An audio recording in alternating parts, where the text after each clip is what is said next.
नाही, आमच्या मतदारसंघातले म्हणजे सतत 3 टर्म विरोधात उभे असलेले आणि विषय वजनदार तडफदार नेते जे होते संजय दादा गरुड यांनी भारतीय जनता पक्षामध्ये प्रवेश घेतलेला आहे।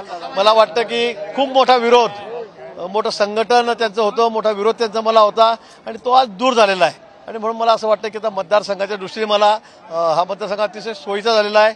आता त्यांनी जबाबदारी घेतलेली की मी मतदारसंघ सांभाळेल, त्यामुळे मला असं वाटतं की आता पुन्हा बाहेर थोडं लक्ष द्यायला जिल्ह्याबाहेर आता मी मोकळा झालेलो आहे आणि त्यांच्या आल्यामुळे पक्षाला खूप मोठी बळकटी या ठिकाणी मिळालेली आहे। सर, राज्यसभेसाठी भाजपकडून उमेदवारीची चाचपणी सुरू आहे। विनोद तावडे, पंकजा मुंडे, विजय रहाटकर यांच्या नावाची चर्चा आहे, तर जाती समीकरण बघून भाजप तिकीट देणार आहे?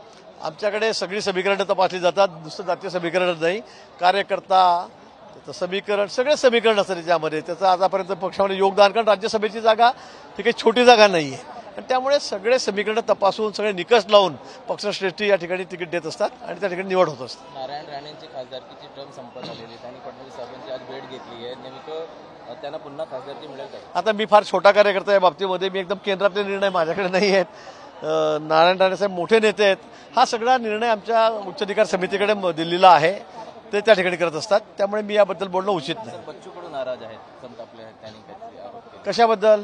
त्यांचं असं म्हणणं आहे की घरकुल योजनेत ग्रामीण आणि शहरी भागात निधीत भेदभाव असून जाती विषमता पसरवली जात आहे। नाही, असं जातीय विषमता वगैरे नाही, एवढ्या लाखोच्या संख्येत कोट्यावधी लोकांना आता घरकुलं दिले जात आहेत, कामं चालले आहेत, मीच त्या खात्याचा मंत्री आहे।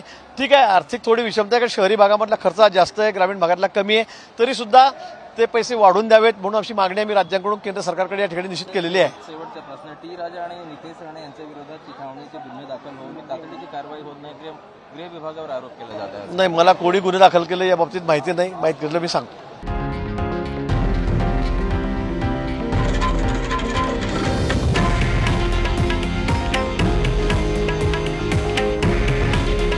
हे आहे देशातील नंबर 1 न्यूज नेटवर्क आणि आपण पाहत आहात TV9 मराठी। काळजी तुमची, हित महाराष्ट्राचं।